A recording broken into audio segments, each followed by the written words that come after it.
Chapter 1, The Kiss Before the Seed. Smell the scent of wet earth after the first spring rain, damp, sweet, ancestral. Hear the absolute silence of a field at dawn, before the world awakens with its demands. See an old peasant, on his knees, bend down and kiss the soil with the reverence of one who knows, this is not just ground. It is a body. This body has a name, Žemyna. In the oral traditions of the Baltic peoples, Lithuanians, Latvians, and ancient Prussians, she is not a distant symbol, but a living, everyday presence. While other pantheons celebrate celestial or warrior gods, the Baltics recognize that all life springs from the dark, fertile earth, where the seed awaits the call of time to rise. Žemyna is Mother Earth not as a metaphor, but as matter, memory, and kinship. Her name derives from Zemes, earth, and carries the intimacy of one who belongs to the very essence of the world. Žemyna does not govern, she welcomes. In Baltic cosmogony, the universe is born from the encounter between sky and earth. Perkunas, the god of thunder, brings order with his lightning, but it is Žemyna who transforms this energy into life, absorbing the rain, nourishing the seed, healing with wild herbs. He speaks with thunder, she responds with harvest. They are not opposites, but parts of a single rhythm. Her altars are not stone temples, but the alkas, untouched groves, where no tree is cut down and no branch broken. Her rituals are made of silent gestures, bread broken on the ground, milk poured, honey offered to the root of the sacred oak. The ancients knew, whoever speaks too much to the earth does not listen to it. Žemyna is also the guardian of the dead. When a body returns to the soil, it is not an end, but a return to the maternal womb. For this reason, the Baltic people buried their dead with grains in their hands, so that she would nourish them on their next journey. But there is a sacred rule, never tread on the earth in anger, for Žemyna feels everything, and what is planted with hatred grows like a thorn. Now, in a new spring, a young peasant, grandson of one who still kissed the ground, hesitates before the plowed field. His parents call it superstition, but something ancestral in his blood whispers, "Kiss her." He kneels, touches his lips to the soil, and in that instant, he feels, in his bones, not in his mind, that he is recognized. Because Žemyna never forgets her children, even when they forget her. Chapter 2, The Rain That Did Not Kill. Smell the ozone before the storm, sharp, electric, laden with judgment. Hear the first thunderclap echo among the hills like a cry from Perkunas, you have forgotten the balance. See the fields bend under the wind, while the still green grains tremble, knowing that the wrath of the sky chooses no innocent. It was the summer of great excess. After years of bountiful harvests, men were led astray by greed. They cut down sacred trees, buried the dead without offerings, and failed to kiss Žemyna in the spring, calling her only earth. But the earth does not answer with words, it answers with silence and consequence. Perkunas, guardian of cosmic order, could not ignore the disrespect for Dharna, the sacred balance, and unleashed his wrath. Lightning, winds, and torrential rains swept across the land. Men begged for mercy, but the sky does not listen to those who do not listen to the earth. It was then that Žemyna intervened, not with fury, but with maternal restraint. While the waters threatened to destroy everything, she opened her bosom and absorbed the storm into its deepest layers, holding onto the essential, the hidden seeds, the dormant bulbs, the promise of renewal. She whispered to the wind, do not destroy them. Teach them. And Perkunas, hearing, restrained his lightning. The lesson, however, came with pain. In the village, the young peasant, the one who dared to kiss the earth, sees his father return with empty hands, bitter and disbelieving. But he replies with conviction, it was we who forgot them. Refusing to repeat the mistakes of the past, he digs a small garden bed with his own hands at the edge of the forest, plants ancient seeds, and whispers with gratitude. In response, Žemyna makes a single plant sprout, tall, strong, golden like a promise. But winter approaches, and with it an even more painful ordeal, burying his younger brother, killed by the famine that came with the storm. Ancient custom dictates placing grains in the hands of the dead, food for the journey in the womb of Mother Earth. Now, however, grains are scarce, and using them seems wasteful. The young man hesitates, but remembers the kiss on the wet earth, the ancestral voice in his bones. He understands, then, that Žemyna is not only the sustenance of the living, but also the guardian of those who depart. He places the grains in his brother's cold hands, not out of superstition, but out of fidelity to the cycle. Because, even in scarcity, those who honor the earth know, she is the womb of eternity. Chapter 3, The Tomb with Grains in Hands. Feel the damp cold of the Baltic autumn, which seeps into your bones like a warning. Hear the rustling of dry leaves beneath the feet of those carrying a body wrapped in simple linen. See the young peasant hold, with trembling hands, the last grains of golden wheat, not to plant, but to give to his dead brother, Vėlinės, 17 years old, whose body succumbed not to disease, but to the silence of a soul abandoned by hunger and oblivion.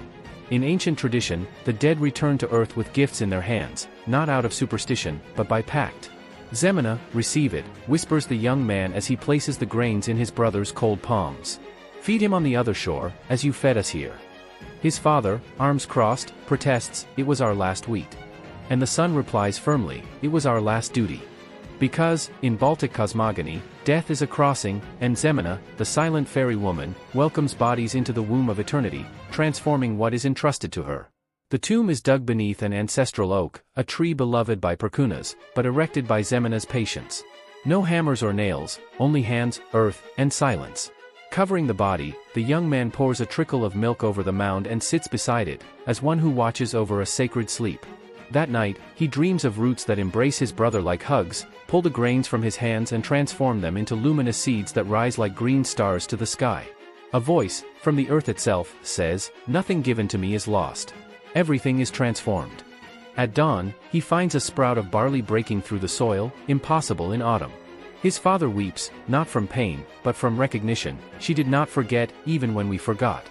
From that day on, she returns to kiss the earth in the spring, not out of habit, but out of vivid memory. But Žemyna doesn't limit herself to the fields, she also watches over hearts. When a merchant arrives offering wheat in exchange for the sacred wood of the hill's oak, the villagers hesitate in the face of hunger.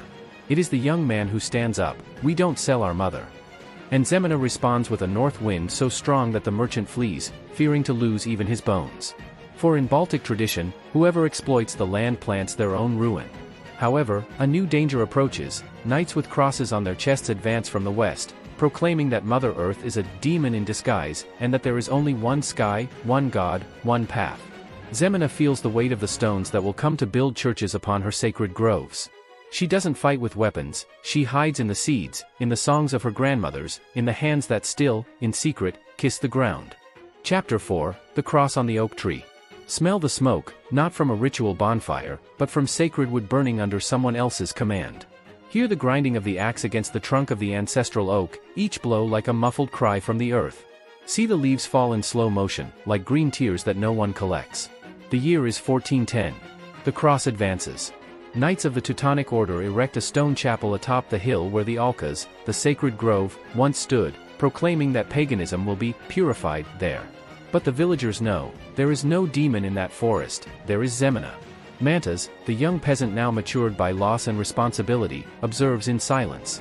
He no longer argues with the priests who call kissing the earth a sin, he knows that disagreeing is dangerous. But at night, far from the eyes of the new power, he walks to the most remote field and leaves offerings, bread, honey, milk, whispering in ancient Lithuanian, Žemyna, they don't know what they're doing. But I remember. Mother Earth's answer comes not in words, but in fertile silence. While the fields around the chapel dry up, the wheat withers, and the sacred spring turns to mud, Mantas's secret garden beds flourish. He plants with his hands, not with plows, and sings the ancestral melody of sowing, a song made of sighs and pauses, not of dogma. Žemyna reciprocates. His son, born that winter, has eyes the color of damp earth and, still a baby, stretches his hands to the ground as if recognizing a familiar face. But danger approaches. When a soldier sees him leaving milk under a tree and denounces him, a priest visits his house demanding that he renounce the pagan rites. Standing before his son's cradle, Mantas replies with unwavering calm, I cannot renounce my mother. The priest departs, but the threat hangs in the air, the patience of the conquerors has its limits. That night, Mantas takes his son to the deepest part of the woods, where not even the knights dare to enter. Under the light of the full moon, he touches the child's forehead to the earth and whispers, Žemyna, this is your grandson. Protect him. Teach him. Even when the world says you don't exist, he will know your name. And from the depths of the earth, almost imperceptible, a sound emerges, not of thunder, not of song, but of the first grain bursting in the dark. It is the mother's answer, her memory will not die. As long as there is a heart that honors her in secret, as long as there are hands that touch the earth with reverence, Žemyna will remain, not as a goddess of temples, but as a living presence in the cycles, in the seeds, and in the silent resistance of those who know that true faith is not imposed, it is cultivated. Chapter 5, The Song That Will Not Be Silenced. Feel the damp chill of the deep forest, where moss grows silently on stones that have witnessed 1,000 winters. Hear the boy's first cry, not of fear, but of recognition, as his fingers touch the ground beneath the oak roots. Watch Mantas observe, with a heavy heart, how the earth seems to rise to embrace her son. The child's name is Tautvidas, son of the land and the people, chosen in secret, far from the records of the church and the language of the conquerors. In time, he grows different, he does not fear the darkness, he converses with the bees, he foresees harvests, and every spring, he kisses the earth by ancestral impulse. Žemyna does not speak to him with words, but with presence, guiding him through dreams that smell of water, making healing herbs sprout beside graves, responding to each gesture of reverence with signs that only he knows how to read. The elders of the village smile, Žemyna chose him. But these are dangerous times. The cross already dominates villages, the alkas have been burned, and even Žemyna's name is whispered as witchcraft. Mantas teaches his son in secret, disguising the truth in metaphors, the lady of the field, the mistress of the roots. Tautvidas, however, doesn't need euphemisms, he feels Mother Earth in every leaf, in every wind. When the priests arrive with a decree demanding that all fields be consecrated with holy water and prohibiting pagan offerings, Mantas burns his old amulets to protect his family. But Tautvidas, only 8 years old, hides an acorn in his pocket. Because it needs a heart, he says. That night, he plants the acorn at the foot of the cross erected at the crossroads and whispers, "Now, even the cross will have roots in the mother." Years pass. The cross rots, but the oak grows, a silent symbol of a new resistance, not with weapons, but with seeds. Not with war, but with fidelity to the cycle. Žemyna needs no temples, only a heart that remembers. And Tautvidas becomes that living heart. But the world does not cease its trials. When he becomes a man, a new crisis approaches, not imposed by outsiders, but born from the earth itself. For Žemyna, in her infinite love, also demands difficult choices. And the next harvest will not be for everyone. Chapter 6, The Harvest That Chooses. Feel the dry heat of the hottest summer in decades, a heat that burns the leaves prematurely. Hear the silence of the cicadas, as if even they fear to announce what is to come. See the fields around the village withering, while, isolated among the oaks, Tautvidas's small plot gleams with golden ears of corn and green leaves. The drought has arrived, not as punishment, but as a test. Over the years, Tautvidas has become the silent guardian of the ancient paths. He planted in secret, harvested with gratitude, buried the dead with grain in their hands, even when everyone had forgotten. Žemyna responded with fertile generosity, but now hunger haunts everyone. The neighbors knock on his door, and he offers wheat on one condition: before receiving a grain, you will kiss the earth. And you will say, "Thank you, Žemyna."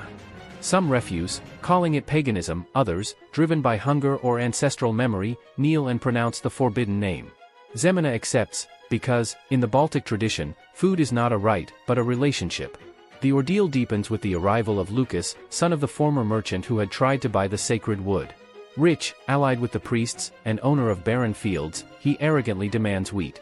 Upon hearing Tautvidas's condition, he refuses to kiss the earth.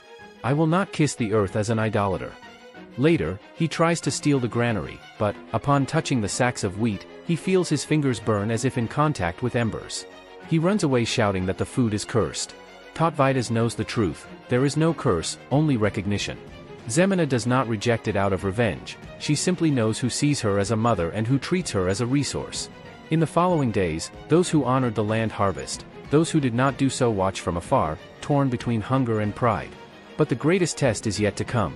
In a dream, Tautvidas finds his grandfather in a starry field, where the ears of corn shine like promises. The next harvest will be the last, the old man warns. Because the world will forget her name. Faced with the question of whether he should fight, the answer is clear: no. You must plant. Even if only the birds eat. Upon waking, Tautvidas buries the best seeds, of wheat, flax, and oak, in the heart of the most hidden forest, whispering, "For when the world remembers." Žemyna does not disappear, she sleeps, awaiting the sincere kiss of a heart that will recognize her again. But time is running out, the nights advance with crosses and fire, determined to erase the last vestiges of the old. And Tautvidas, before the twilight of an era, will have to choose: flee with the seeds, or stay and become a seed himself, root, sacrifice, and hope buried in the earth of the mother. Chapter 7, The Seed That Does Not Burn. Smell the smoke, not of ritual, but of war, wood, leaves, and history consumed in flames. Hear the clatter of horses forged in steel and cross, advancing through the forest as if the earth itself were the enemy. See the flames lick the trunks of the sacred oaks, while the birds flee in silence, as if they knew the gods weep. The year is 1417. The Teutonic Order no longer tolerates secrecy. Rumors reach the bishops: there are still those who kiss the earth, who murmur the name of Žemyna, who cultivate fields that flourish while those of the Christians wither. Tautvidas has become a symbol of the unyielding. Troops invade the village, fell trees, burn altars, and demand that he deny Mother Earth before the cross. Faced with the threat, your field will be ashes, and your son, an orphan. Tautvidas does not respond with words, but with an ancestral gesture. He kneels not before the cross, but before the scorched earth, kisses the ground and whispers in an ancient tongue, Žemyna, forgive them. And keep what is yours. That night, the granary is set on fire. The flames roar like divine judgment. But at dawn, tender green sprouts emerge from the ashes, and in the center of the charred sacks, the seeds remain intact, protected by the very fire that enveloped them. The soldiers retreat, calling it witchcraft. An old villager, who had silenced his heart for years, murmurs, "It's just the mother." Tautvidas understands, Žemyna does not fear fire. In Baltic cosmology, even destruction serves renewal, lightning burns, but ash nourishes, winter freezes, but prepares the soil. The fire that attempts to extinguish the sacred only purifies what is true. Enraged, the commander orders Tautvidas to be taken to Vėlinės for trial. But before his departure, he gives his son a small leather bag containing the seeds of oak, wheat, and silvergrass, and instructs him, plant them where no one looks. And never stop kissing the earth. When the boy asks what to say if they ask his father's name, Tautvidas replies, say he was Žemyna's son. On the morning of his imprisonment, as he passes the crossroads where the oak tree grew over the rotting cross, Tautvidas discreetly drops a seed into the rut of a cartwheel.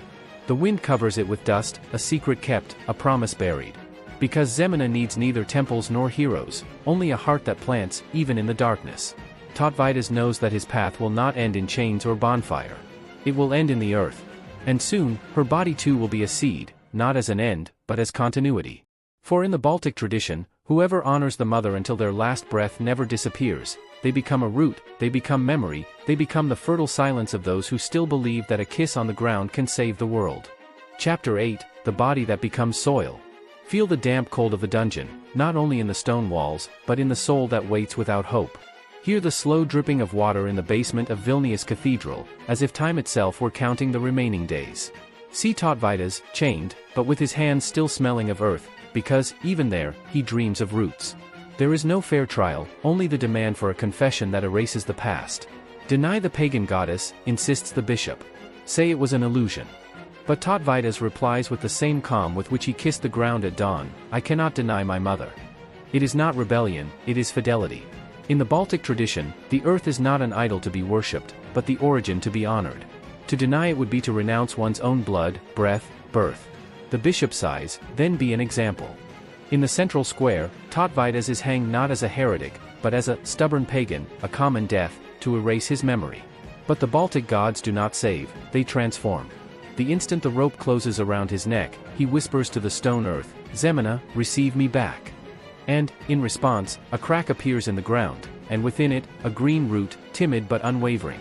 His body is buried in an unconsecrated field, nameless, without honor. But that night, his son arrives in secret. With bare hands, he digs, plants seeds, leaves milk, and kisses the earth, Father, Mother, then he leaves. The following spring, an oak tree grows on the grave, small but firm, with leaves that seem to hold memory. Around it, medicinal herbs sprout, including the rare silver herb that heals broken bones. Peasants begin to come silently, bringing offerings, kissing the ground, murmuring the forbidden name. The church tries to fell the tree, but axes break, hoes bend, horses neigh, and refuse to approach. Žemyna doesn't fight, she persists. Tautvidas's grave becomes a new Alkas, not by decree, but by the need of hearts that still know where to seek healing, solace, and truth. But the world goes on. Crosses multiply, ancient languages disappear, the names of gods are erased from the records. And yet, not entirely. In every village, a grandmother places a seed in the hand of her buried grandchild. Every spring, a farmer kisses the ground before sowing, just custom, they say, but the gesture carries deep roots. In every child who asks why trees heal, there is an echo of the mother whispering, because I listened to you. The cycle doesn't close with heroism, but with silent care. And soon the time will come when Žemyna will no longer need martyrs or solitary guardians, only ordinary hands that plant without fear, even when the world calls it madness. Because true resistance lies not in shouting, but in nurturing, not in surviving, but in transforming the body into soil, pain into seed, oblivion into living memory. Chapter 9, The Hand That Plants Without Seeing the Fruit. Smell the autumn scent centuries later, not of invaders' smoke, but of dry leaves and sleeping earth.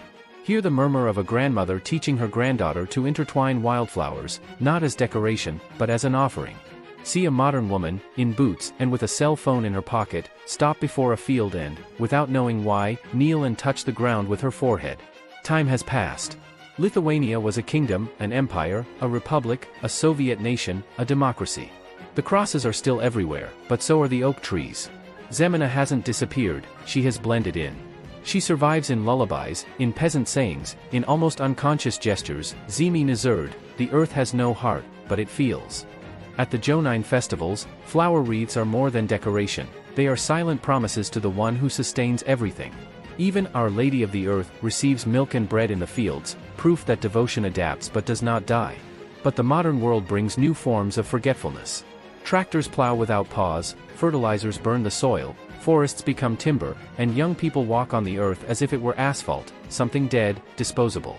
Until Lena, a biologist from Vėlinės, returns to her grandmother's village to bury her.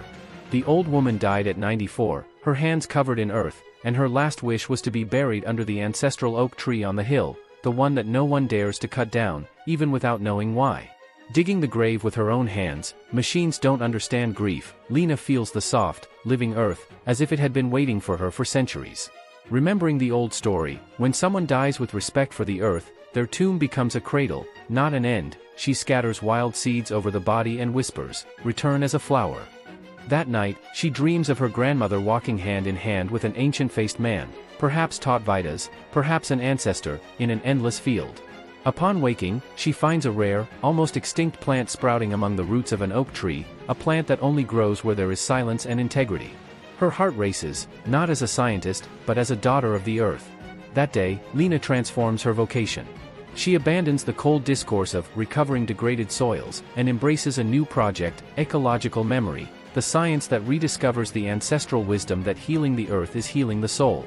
She studies ancient rituals, reads legends collected by ethnographers, and understands that the kiss of the earth was an act of cosmic alignment, not superstition.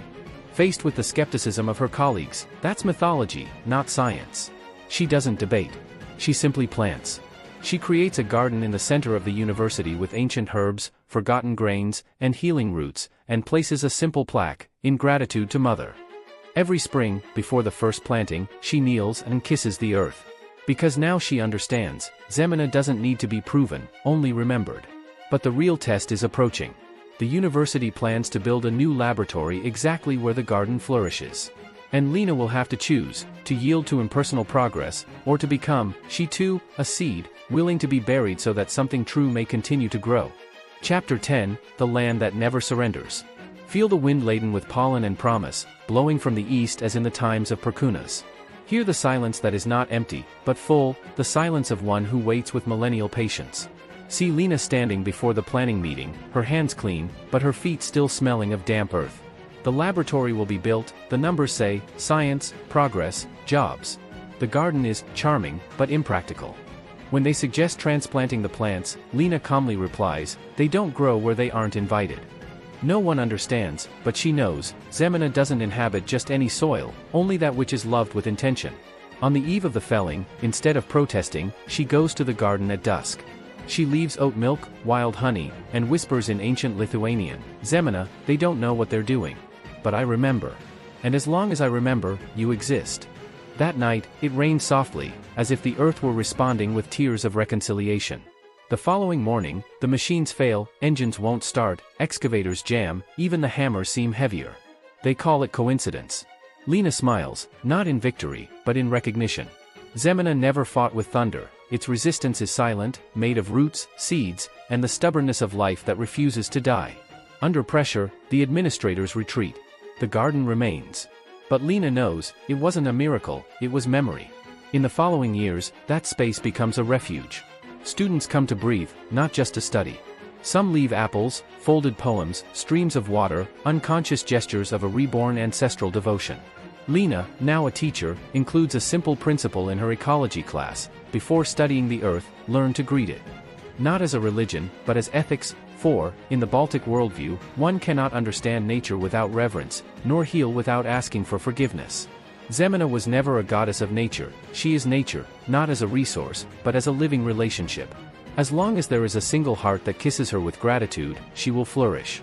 Today, children run barefoot through Lithuanian fields, young people in Vėlinės leave flowers on the trunks of centuries-old oak trees, millions weave wreaths at the solstice, repeating, even unknowingly, an ancestral rite of gratitude.